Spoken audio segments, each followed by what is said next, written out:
जय Hind dear students, welcome to force defence academy.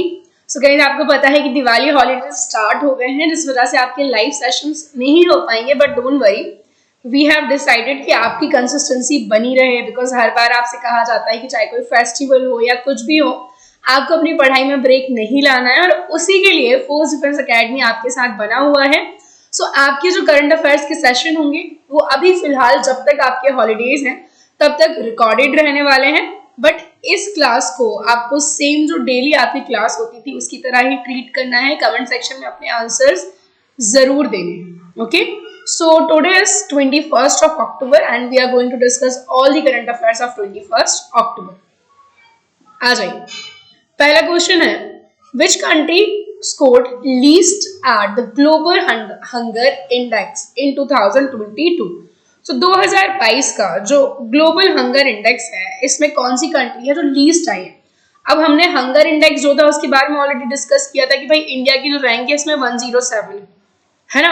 और कई जगह पर इसको क्रिटिसाइज भी किया गया कि इंडिया की रैंक इतनी ज्यादा कम नहीं हो सकती है, बिकॉज श्रीलंका हमसे आगे है, जबकि श्रीलंका में देखा जाए तो इतनी ज्यादा इकोनॉमिक कंडीशंस वर्सन है, बहुत सारी प्रॉब्लम है, इसके बाद भी वो हमसे आगे है। खैर, अपार्ट फ्रॉम दैट, जो कंट्री जिसकी लीस्ट परफॉर्मेंस थी बच्चों, that is Yemen. Least performing country रहा है यमन, और इंडिया की जो रैंक है वो रही है 107। ठीक, ये कंट्रीज अगर आप देखें, कुवैत की जो कैपिटल है that is Kuwait city. Okay, और बोस्निया हर्जेगोविना ये कंट्री है यूरोप में, इसका नाम आपने सुना होगा। वर्ल्ड वॉर 1 जो हुआ था इसके लिए रिस्पॉन्सिबल मात्र यही कंट्री थी, बिकॉज ऑस्ट्रिया वांट्स कि उसका पार्ट बने और सर्बिया वांट्स कि जो बोस्निया हर्जेगोविना है वो उसका पार्ट होगा। फिर अफगानिस्तान को तो आप जानते ही हैं, कैपिटल जो है अफगानिस्तान की दैट इज काबुल। और अफगानिस्तान में आपने देखा होगा तालिबानियों ने जब यहाँ पर कब्जा किया, तो अभी थोड़े दिन पहले हमने एक न्यूज पढ़ी थी कि यूएसए ने तालिबान के उन सभी लोगों के वीजा पर रोक लगा दी है जिन लोगों ने वुमेन्स के जो राइट है ना, वुमेन्स को और गर्ल्स को उनके राइट से डिप्राइव किया है। So the right answer was Yemen. इसके अलावा और कुछ इंडाइसेस अगर मैं आपको बताऊं, तो हमने एक लिविंग प्लैनेट रिपोर्ट पढ़ा था बच्चों। लिविंग प्लैनेट रिपोर्ट जो था, वर्ल्ड वाइड फंड ने इसको जारी किया था, जिसके अकॉर्डिंग पिछले 50 सालों में 69% ऑलमोस्ट जो डाइवर्सिटी है वो घटी है, ऐसी कुछ ये रिपोर्ट थी। इसके अलावा हमने हरियाणा पढ़ा था, हरियाणा ने जो है टॉप किया है। अब वो किस इंडेक्स में हरियाणा ने टॉप किया है तो ये आप मुझे बताएंगे, that is public affairs index की। सोशल, इकोनॉमिक और पॉलिटिकल जस्टिस अगर सबसे जल्दी और सबसे प्रॉपरली कहीं मिल रहा है तो दैट इज हरियाणा। तो ये कुछ इंपॉर्टेंट रीसेंट रिपोर्ट्स है जिनको आप याद रख सकते हैं। आगे बढ़ेंगे, what is the NG in NGLV of ISRO stands for? ISRO के NGLV में NG का अर्थ क्या है? तो देखिए, मैंने NGLV आपको ऑलरेडी पढ़ाया था और मैंने इसका फुल फॉर्म पूरा आपको याद कराया था, that was next generation launching vehicle.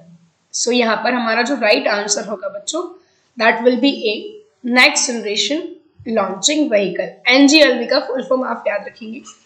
अब ये जो NGLV है वो है क्या?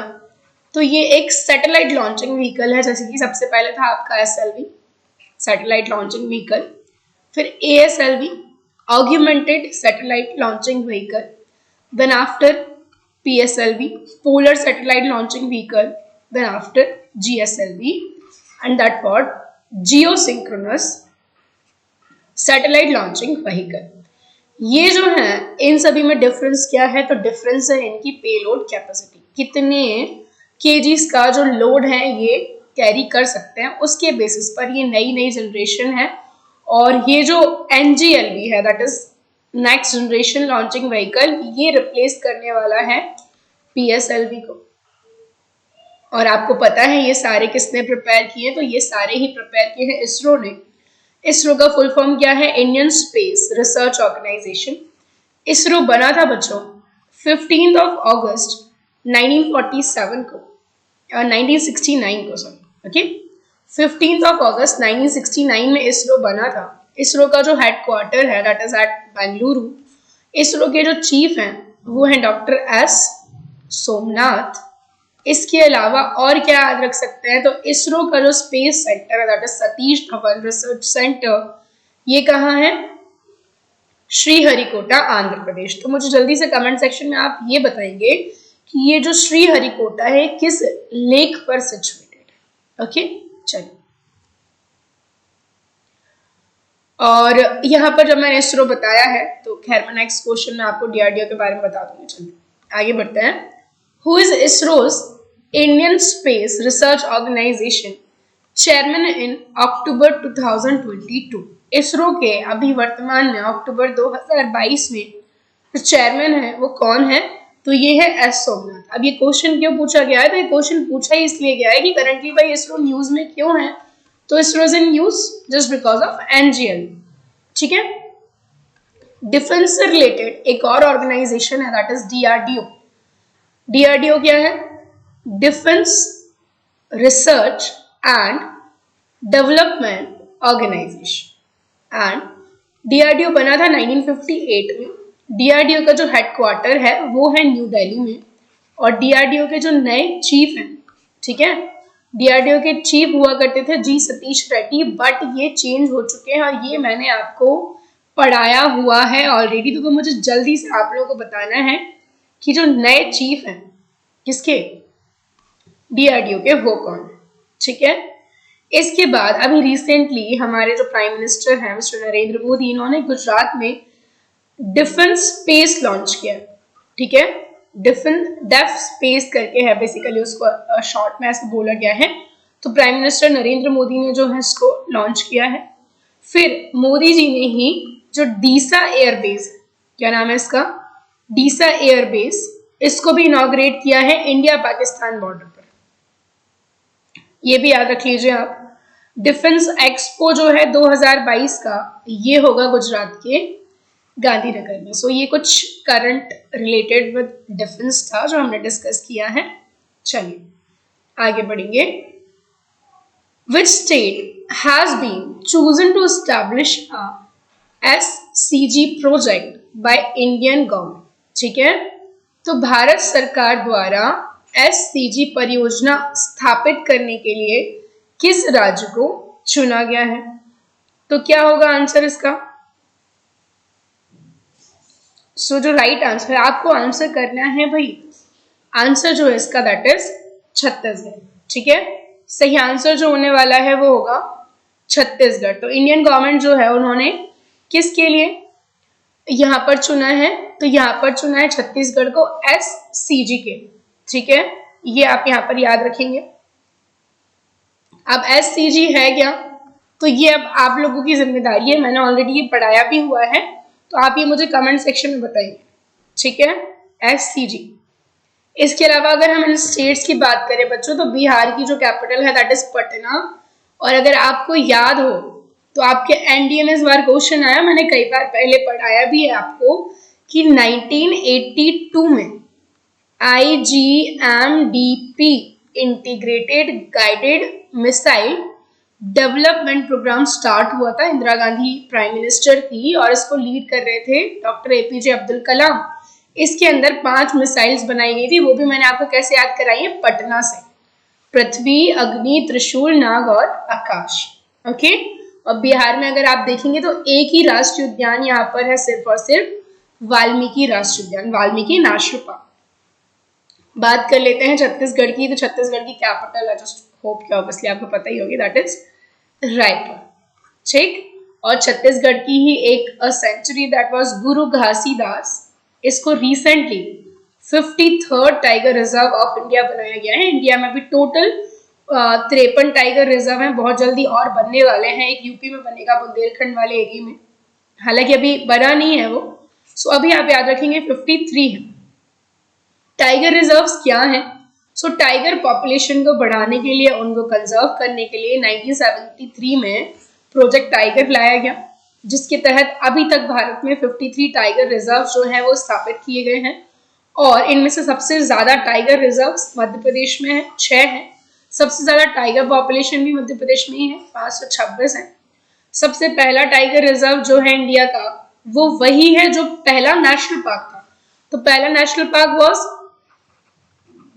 जिम कॉर्बेट, और जिम कॉर्बेट ही क्या है, पहला टाइगर रिजर्व है। हालांकि जिम कॉर्बेट का अब जो नया नाम है वो क्या हो गया है, रामगंगा नेशनल पार्क हो गया है। ओके, और हम बात करते हैं आगे फिर राजस्थान की। सो राजस्थान जो है कैपिटल इसकी जयपुर है। एरिया वाइज इंडिया का सबसे बड़ा स्टेट है। राजस्थान में एक माउंटेन रेंज है दैट इज अरावली।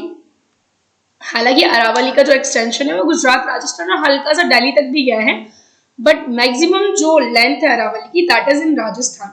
और अरावली सिर्फ इंडिया का ही नहीं, वर्ल्ड का सबसे पुराना माउंटेन रेंज है, ये आप याद रखेंगे। ओके, चलिए, अरावली की highest peak is Guru Shikhar जो कि माउंट आबू में है, और यूपी के तो क्या ही बात करें।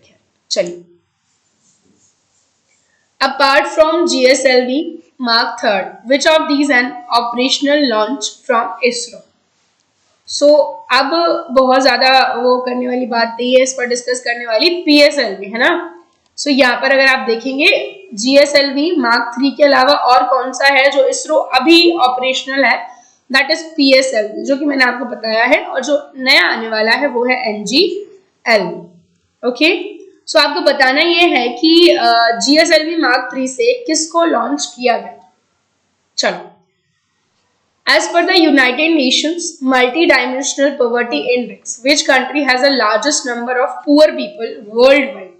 संयुक्त राष्ट्र बहुआयामी गरीबी सूचकांक के अनुसार दुनिया भर में सबसे ज्यादा गरीब लोग किस देश में हैं?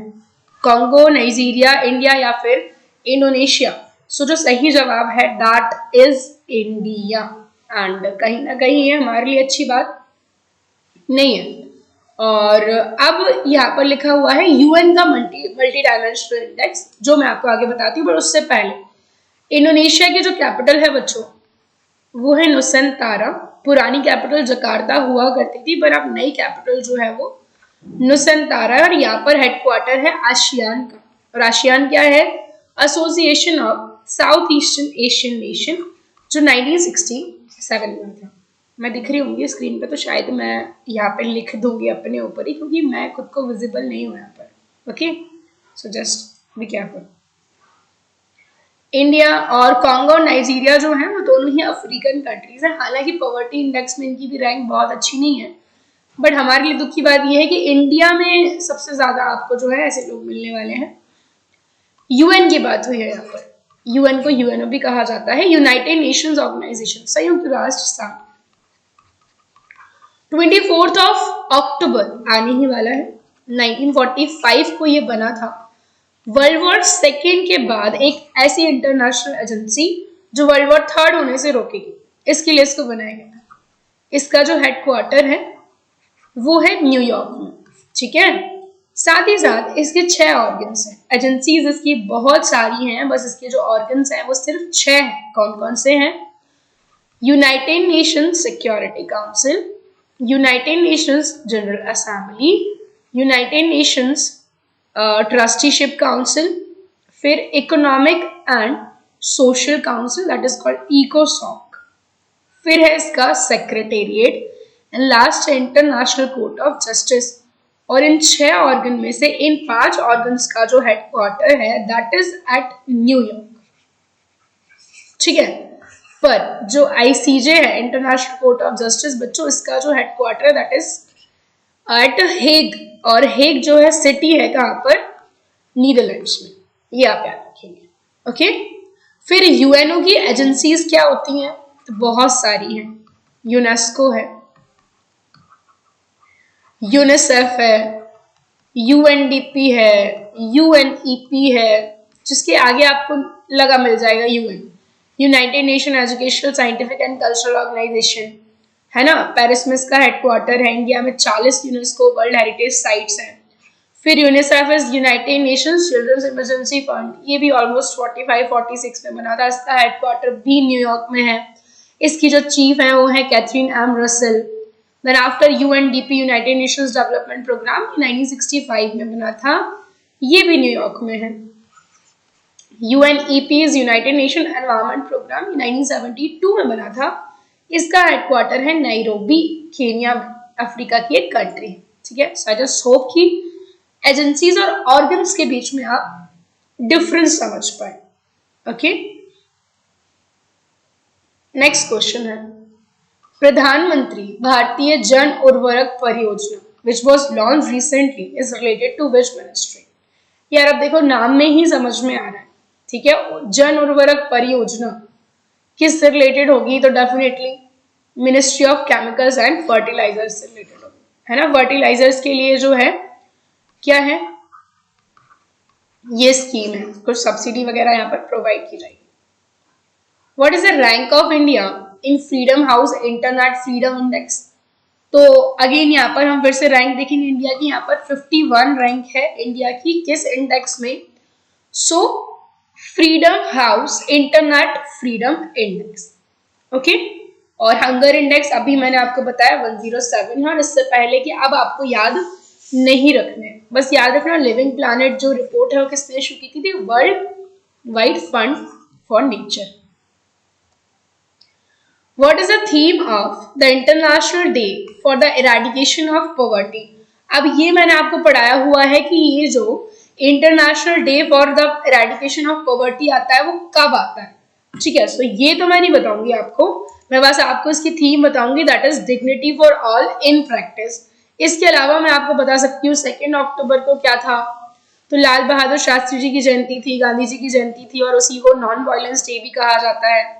3 अक्टूबर को आर्किटेक्चर डे था, हैबिटेट डे था, फिर 5 को वर्ल्ड टीचर्स डे था, 7 को कॉटन डे था, साथ ही साथ 8 को इंडियन एयरफोर्स डे था, 9 को पोस्ट डे था, ठीक है। तो अक्टूबर के ऑलमोस्ट सारे डेज मैंने आपको अच्छे से याद कराए हो।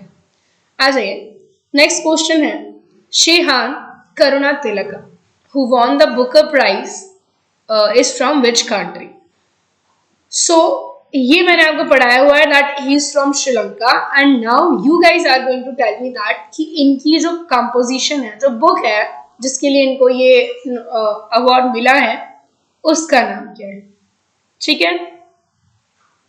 अवार्ड्स की अगर हम बात करें तो विवेक लाल हमने पढ़े थे, यूएसए में इनको अवार्ड दिया गया। फिर हमने पढ़ी थी एंजेला मर्केल, जिनको अवार्ड दिया गया है नैनसन अवार्ड, और ये नैनसन अवार्ड कौन देता है? United Nations high commission for refugee. Who has been elected as the president and co-president of International Solar Alliance? So बच्चों बार बार मैंने आपको बताया कि अभी मैंने बताया था दिल्ली में इसकी मीटिंग होने वाली 5वीं, है ना। और फिर मैंने आपको ये भी बताया था international solar alliance is the only international organisation जिसका हेडक्वार्टर इंडिया में है, and currently India and France जो है वो, India is the president and France is the co president, ठीक है। फ्रांस की अगर मैं बात करूं तो पेरिस जो है यहाँ की कैपिटल है, यहाँ के जो प्रेसिडेंट है ही इज इमैनुअल मैक्रोन, दूसरी बार बने हैं। एलिजाबेथ बोर्न जो है वहाँ की प्राइम मिनिस्टर है। यहाँ पर आपको हेडक्वार्टर मिलेंगे UNESCO, FATF, OECD, European Space agency, और एक इंटरपोल भी याद रख लेना भाई, वो फ्रांस के लियोन्स में है, पेरिस में नहीं है, ये पेरिस में है मेनली। तो यूनेस्को तो अभी बताया, FATF क्या है? फाइनेंशियल एक्शन टास्क फोर्स, जो anti corruption and anti terrorism body है, और इसकी जो चीफ है वो है T Raja Kumar, and he is from Singapore. Organisation of Economic Cooperation and Development and European Space Agency, ये सारे हेडक्वार्टर जो है पेरिस में। Paris is also called as the fashion city of the world. आ जाइए, who has been elected as the prime minister of Sweden, ठीक है। Sweden के जो नए प्राइम मिनिस्टर वो बने हैं उल्फ क्रिस्टरसन। कौन बने हैं? Ulf Kristersson. और मैंने आपको ऑस्ट्रिया के बताए थे यार, अब वो मुझे तुम लोग बता देना ऑस्ट्रिया के कौन बने, ठीक है। स्वीडन की अगर बात करें बच्चों तो स्टॉकहोम जो है यहाँ पर कैपिटल है। स्वीडन के ही साइंटिस्ट थे जिनका नाम था अल्फ्रेड नोबेल, इन्हीं के याद में नोबेल प्राइज जो है दिए जाते हैं, जो कि 1901 से स्टार्ट हुए हैं। 6 फील्ड्स में दिए जाते हैं, physics, chemistry, medicine, literature, peace and economics. But ये जो इकोनॉमिक्स का प्राइज है ये 1968 में स्टार्ट हुआ है बच्चों। और इंडिया में अभी तक के 9 लोग ऐसे हैं जिनको ये अवार्ड मिला है। पहले थे रविंद्रनाथ टैगोर, इन्हें 1913 में अवार्ड मिला था for literature, Gitanjali. And recently जो मिला है 2018 में अभिजीत बनर्जी को मिला है फॉर इकोनॉमिक्स। पीस का पहला प्राइज पूछ लेते हैं इंडिया में। मदर टेरेसा को मिला था। इकोनॉमिक्स का पहला मिला था अमर्त्य सेन को। चलिए, which of the two countries has emerged as a final bidders host 2027 edition of AFC Asian cup. AFC पता ही आपको फुटबॉल का, और ये मैं आपको बता चुकी हूँ ऑलरेडी, ठीक है। सो अभी इस बार का तो कतर में हो रहा था, अब जो नेक्स्ट होगा इंडिया एंड सऊदी अरेबिया जो है इसके होस्ट होंगे, ठीक है। सऊदी अरेबिया की जो कैपिटल है बच्चों दैट इज रियाद, ओके। इसके अलावा कुछ और कंट्रीज हैं यहाँ पर देख सकते हैं आप। कतर की जो कैपिटल है that is Doha.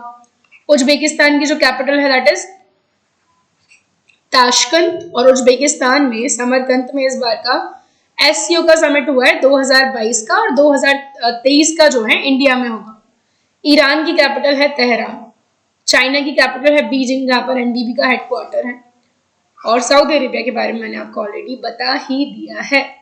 And next देख लेते हैं, who has been appointed as a new controller general of accounts. India के जो न्यू कंट्रोलर जनरल है वो कौन बनी है? सो शी इज भारती दास। और कंट्रोलर जनरल ऑफ अकाउंट्स बता दूं कॉन्स्टिट्यूशनल पोस्ट नहीं है बच्चों, ठीक है। यहां पर मैं आपको ये बताती हूँ 3 तरीके की पोस्ट होती है।